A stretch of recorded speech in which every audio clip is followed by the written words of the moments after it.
नमः शिवाय। ओम नमः शिवाय। ओम नमः शिवाय। विश्वनाथ भगवान की जय। महाकालेश्वर भगवान की जय। ओंकारेश्वर भगवान की जय। पंडरीनाथ भगवान की जय। चंद्रभागा माता की। हर हर महादेव। हर हर महादेव। हर हर महादेव। हर। काशी विश्वनाथ ओगरदानी त्रिकालदर्शी कैलाशी अविनाशी भगवान शिव, जिनकी पुनीत पावन शिव महापुराण की कथा संपूर्ण विश्व के कल्याण हेतु बाबा देवादिदेव महादेव की कृपा से श्रवण करने का सौभाग्य प्राप्त हुआ है।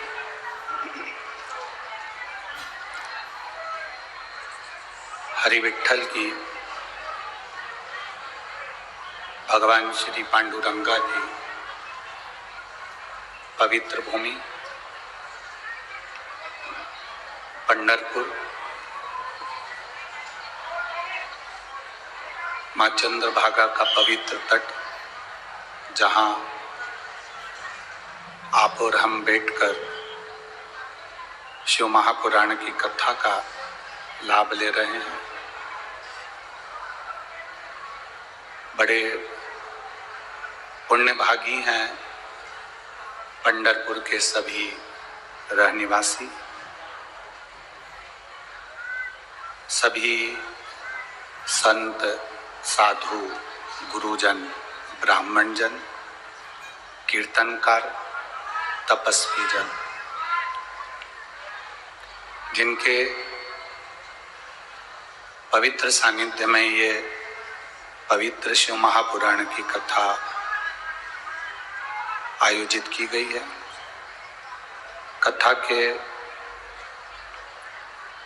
मुख्य यजमान श्री संजय बंडू जी जाधव, श्रीमती क्रांतिताई संजय जी जाधव परवणी, श्री अभिजीत आंबाजी पाटिल, श्रीमती सुमित्रा अभिजीत पाटिल पंढरपुर, श्री दिनेश गणपति जी काबरा परिवार एरंडोल,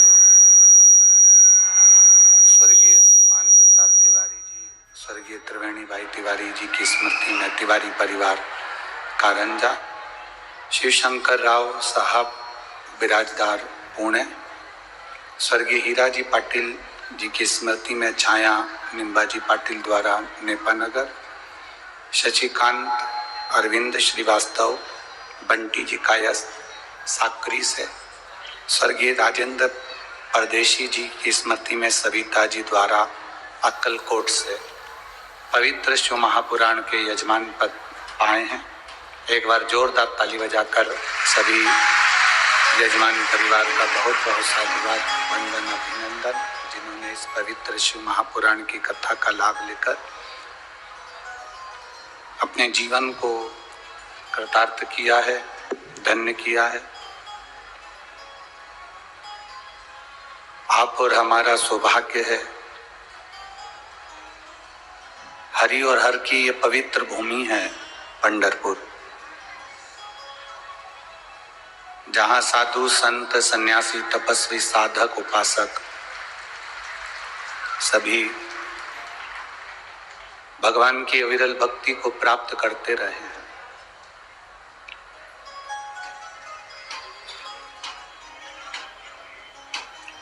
जिनका भजन कीर्तन संपूर्ण विश्व के लिए ऐसी पवित्र भूमि पर भगवान शिव की कृपा होना और आप लाखों की संख्या में पधार कर शिव महापुराण की कथा को श्रवण करना।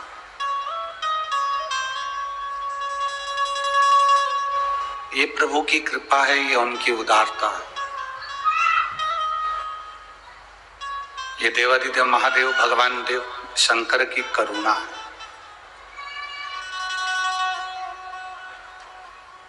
नामदेव जी महाराज के जीवन में चित्र और चरित्र दोनों श्रेष्ठ रहा।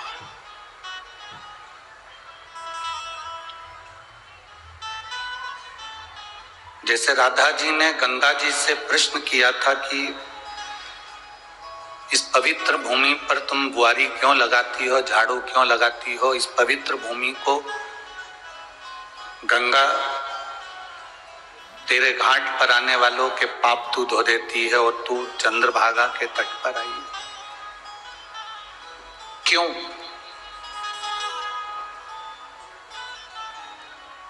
गंगा जी कहती हैं कि मेरे तट पर आने वालों के पाप धुल जाते हैं, मेरे तट पर आने वालों के पाप समाप्त हो जाते हैं। पर यदि मेरे को भी कोई भक्ति, कोई विश्वास दृढ़ करना होता है,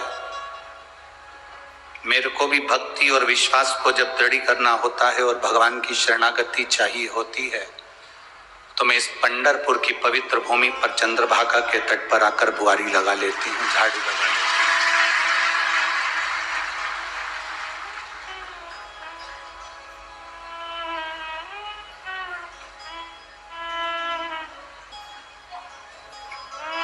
लोग कहते हैं कि पंढरपुर में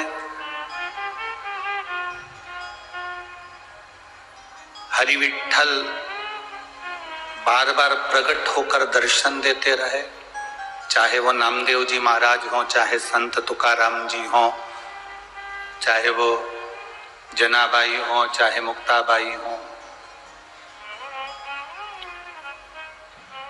पर शिव महापुराण की कथा कहती है कि जितनी बार पंडरीनाथ हरि विठ्ठल अपने भक्तों के लिए दर्शन देने के लिए प्रकट हुए, उससे भी अधिक अपने भक्तों के कल्याण के लिए देवादिदेव महादेव इस पंढरपुर की पवित्र भूमि पर प्रकट हुए।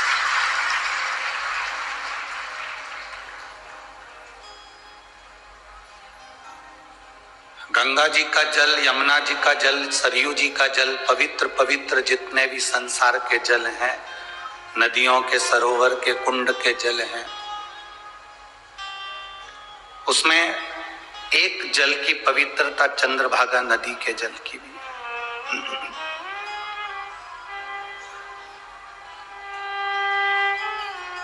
देवऋषि नारद ने जब भगवान शिव का अपमान कर दिया, जब भगवान शंकर का अपमान कर दिया,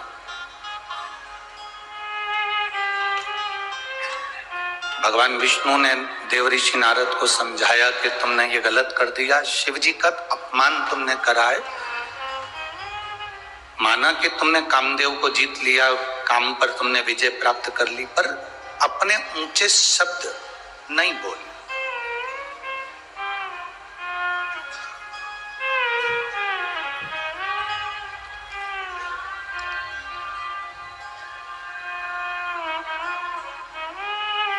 एक बात बहुत अच्छी भगवान नारायण ने भगवान नारद जी से कही कि तुमने काम को जीता, तब ये बात तुम्हें अपने अंदर रख लेना थी, तुम्हें शंकर जी को नीचे नहीं दिखाना था कि तुमने काम को नहीं जीता, मैंने काम को जीत लिया।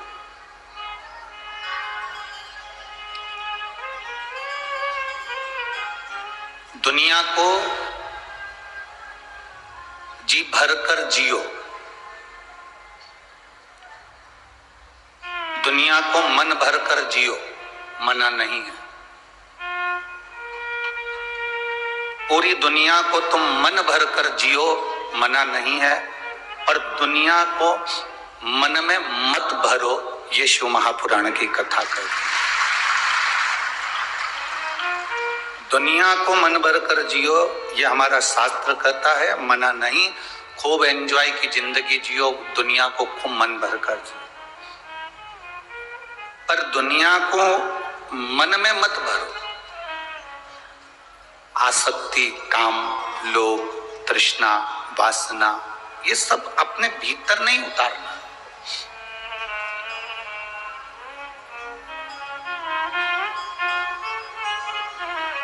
थोड़ा परमात्मा देने में देरी कर सकता है, होता है। आप एक बार पशुपति व्रत कर ली और सोचा कि भगवान मुझे सब कुछ दे देगा।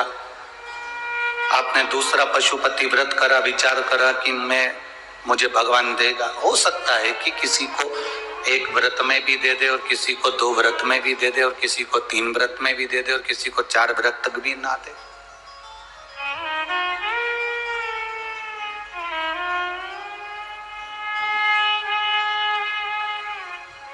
एक बार देवादिदेव महादेव ने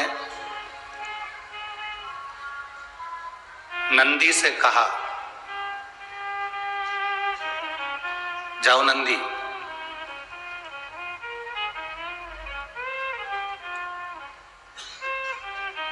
आज मैं काशी में आकर काशी वालों को खूब फल बांटने वाला हूं।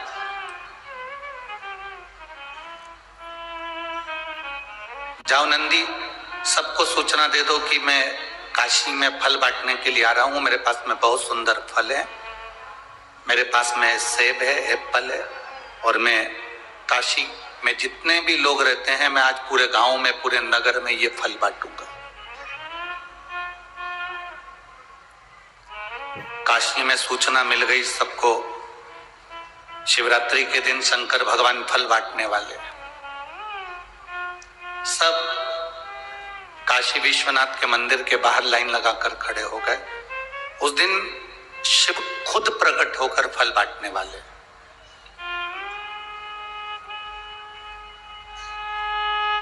पूरे काशी में सूचना है कि शिवरात्रि है। शिवजी ने नंदी के द्वारा खबर पहुंचाई है कि आज मैं फल बांटूंगा। लाइन से खड़े, और कौन नहीं चाहता कि शंकर जी के हाथ का फल मिले। सबकी इच्छा होती है कि शिव जी के हाथ का फल हमको प्राप्त हो।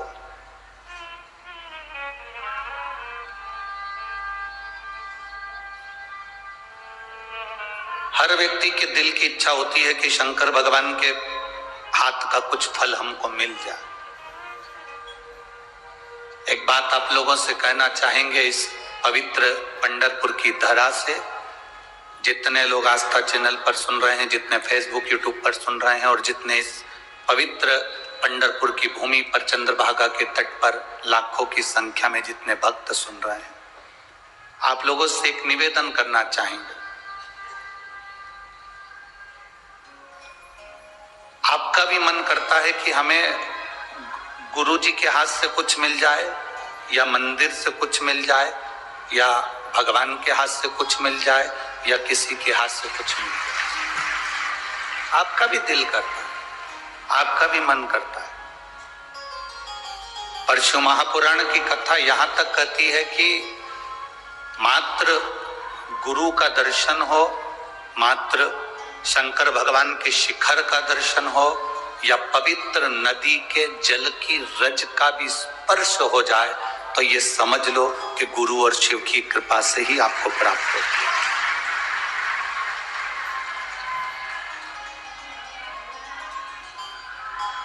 ये गुरु और शिव की ही कृपा से आपको मिला।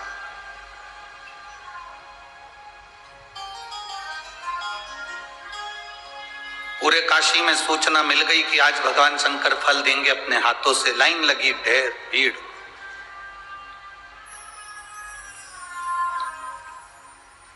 बहुत भीड़ हो रही है।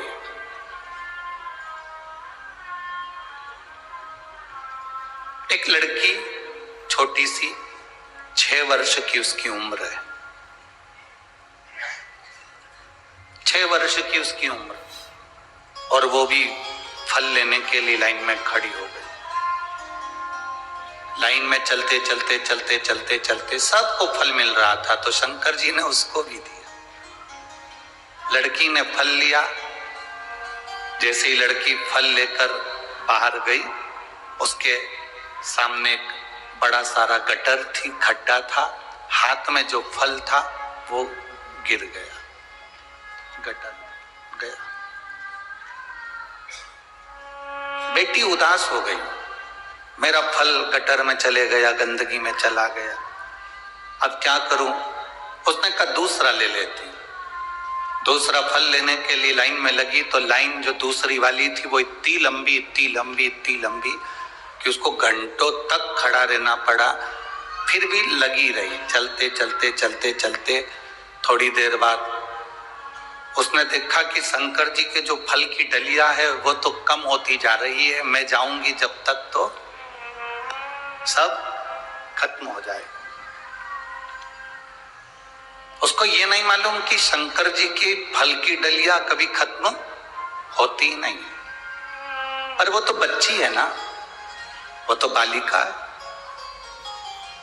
वो तो बच्ची का भाव है, बच्चों का भाव है कि फल खत्म होने वाला है, फल खत्म हो जाएगा तो मैं क्या करूं। बहुत लाइन में लगी, भगवान लाइन में लगती लगती लगती लगती आखिर में वो शंकर जी के पास पहुंच गए। शिव जी ने उसको फल दिया। फल देकर शंकर भगवान ने उसके सिर पर हाथ रखकर कहा, बेटा तुम्हारा फल गंदगी में चले गया था, गटर में चले गया था, तुम बड़ी दुखी हुई थी। हाँ, आपको कैसे मालूम? भगवान बोले, अच्छा हुआ वो फल गिर गया, क्योंकि वो फल पूरा सड़ा हुआ था, सड़ा हुआ फल था, अच्छा हुआ वो गिर गया। बेटा तुमने अब फल लिया, पर बहुत लंबा समय हो गया, लाइन में लगे लगे लगे लगे, इतना घंटा, इतना समय, बड़ी मुश्किल से मुझे लग रहा था खत्म हो जाएगा, पर इतना समय बाद मुझे फल की प्राप्ति हुई।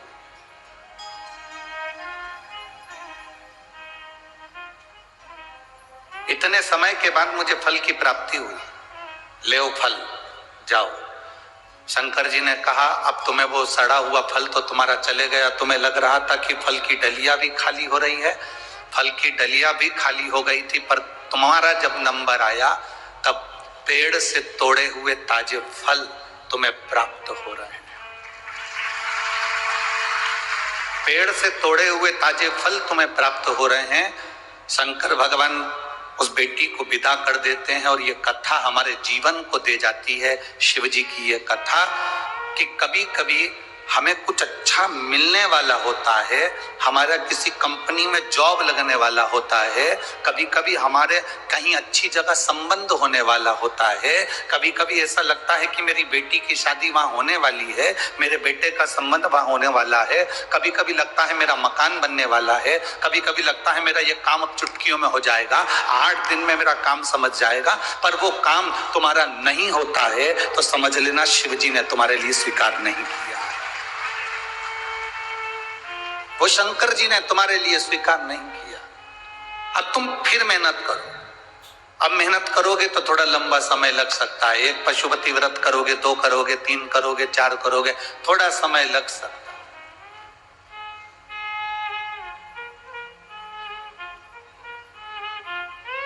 फिर मेहनत करो, और मेहनत करने के बाद जो फल मिलता है फिर वो फल बासी नहीं होता, सड़ा हुआ नहीं होता, वो फल ताजा ही मिलता है।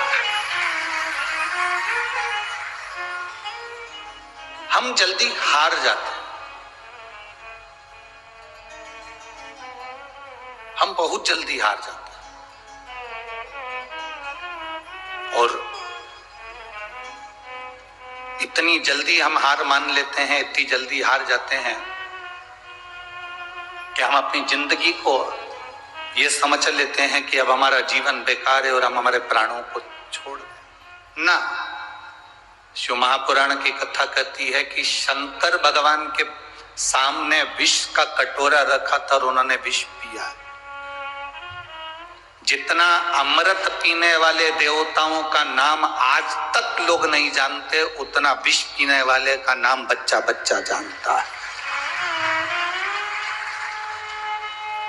अमृत पीने वाले को देव कहते हैं और विष पीने वाले को महादेव। महादेव कहते हैं। विष पीना कोई साधारण विषय नहीं है। विष पीना कोई साधारण सी बात नहीं है। थोड़ी देरी हो सकती, थोड़ा समय लग सकता है।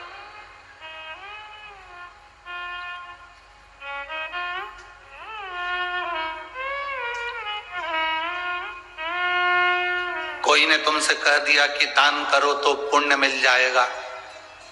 तुमने दान करा, पंखे की पंखड़ी पे नाम लिख दिया सुशीला बाई।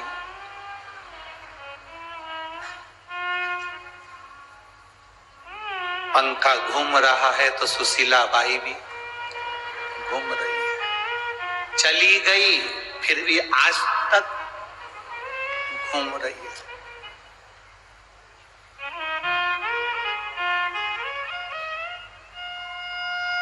कोई ने कहा भूखे को भोजन कराओ, तो तुम किसी भूखे को लेकर आए और भोजन करा रहे हो, और भोजन कराते कराते कह रहे हो क्यों आज तक तुमने कचौड़ी खाई? वो तो मैंने खिलाई। वो भोजन कराना व्यर्थ है,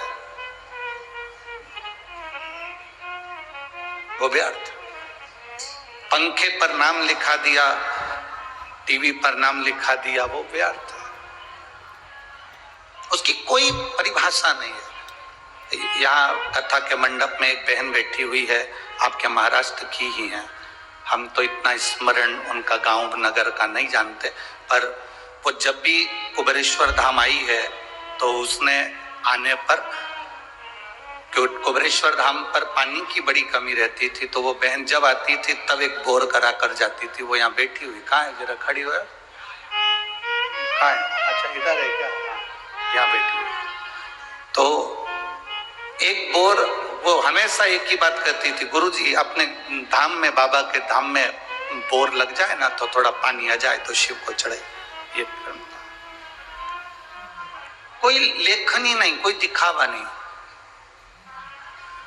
आज हमारे बंडू भैया, संजय भैया, परवणी वाले सांसद जी भोजन भंडारा करवा रहे हैं। हमने वहां बच्चों को भेजकर पता करा कोई नाम का अनाउंस हो रहा है, कोई अनाउंसमेंट हो रहा है। नहीं गुरुजी, वहां तो सांसद जी कोई अनाउंस नहीं, बस भोजन भंडारा चल रहा है।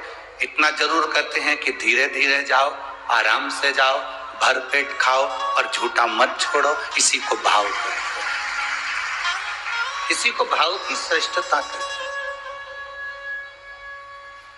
इसी को भाव की आनंदता कहते हैं। और निर्मल मन सो मोहि पावा, मोहि छल छिद्र कपट ना भावा। भगवान को तुम्हारे छल छिद्र और कपट से मतलब नहीं है, वो तुम्हारे भाव से जितना रीझ सकता है उतना रीझता है।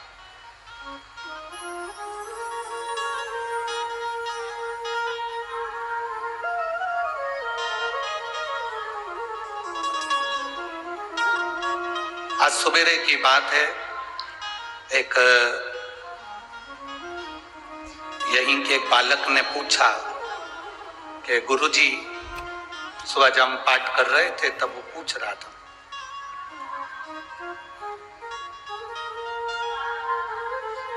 उसने कहा भगवान है, भोलेनाथ जी हैं? हमने कहा है?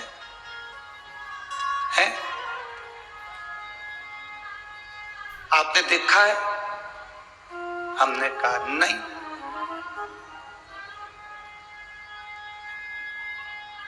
तो फिर आप कैसे कह सकते हैं कि शंकर जी हैं जब आपने देखा ही नहीं है? तो हमने उस बच्चे से कहा तुझ में बुद्धि है? तो वो बोला है। हमने कहा दिखा। जैसे बुद्धि है पर दिखती नहीं है, वो बुद्धि से काम कर सकता है, उसी तरह महादेव है, दिखता नहीं है पर वो दुनिया का भरण पोषण कर सकता है। वो दुनिया का भरण पोषण कर सकता है, वो है।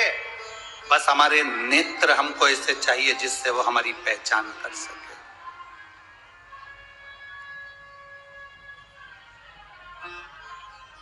उन नेत्रों से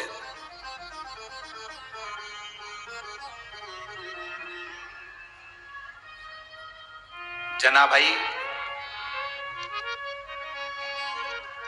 श्री नामदेव जी महाराज की दासी कहती थी अपने आप को।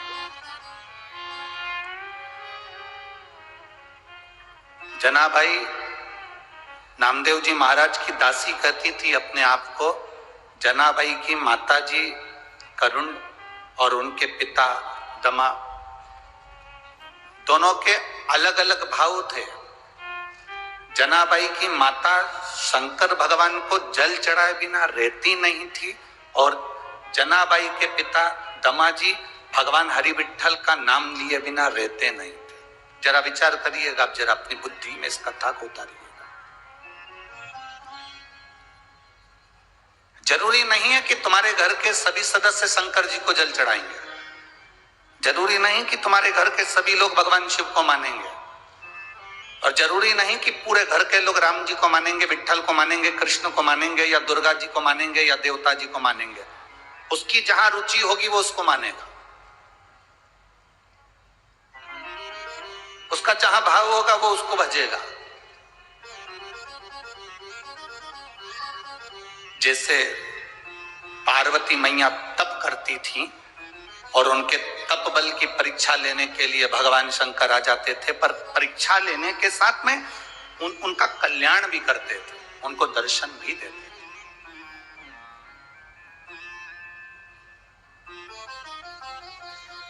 उनको दर्शन भी दे रहे हैं।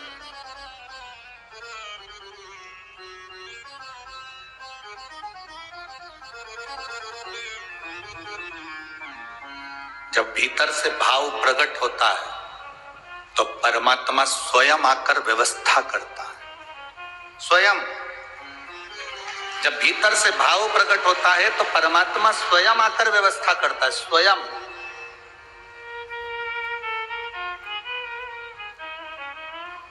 एक लड़की इस पंडाल में बैठी है,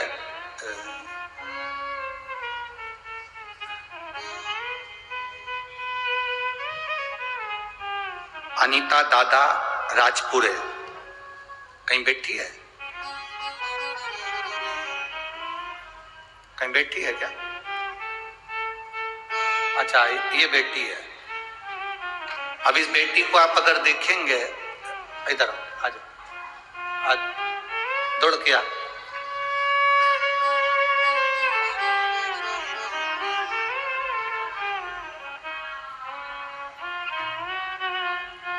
इस बेटी को अगर देखेंगे तो इसकी आर्थिक स्थिति ठीक नहीं है। इतना इसके पास में धन नहीं है कि ये बहुत बड़ी कथा करा सके, या बहुत बड़ा भंडारा करा सके, या बहुत बड़ी व्यवस्था कर सके। पर इस बेटी को मैं धन्यवाद इसलिए दूंगा, यहां भंडारे में लोग कम से कम 2 लाख से लेकर 2.5 लाख लोग प्रतिदिन भोजन कर रहे हैं, और एक दिन का 2.5 लाख का भोजन इस बेटी ने करा दिया।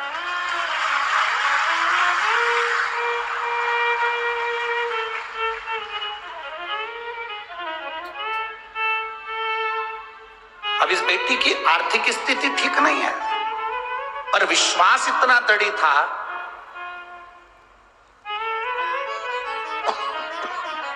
भरोसा इतना दृढ़ था। इसने बंडू भैया से कहा, बंडू भैया ने हमारे पास सूचना पहुंचाई संजय बाबू ने कि जाधव जी ने कि गुरुजी भंडारा तो चल रहा है, हम तो लाए हैं सब वस्तु, पर इस बेटी का बड़ा मन है, आपका क्या कहना? हमने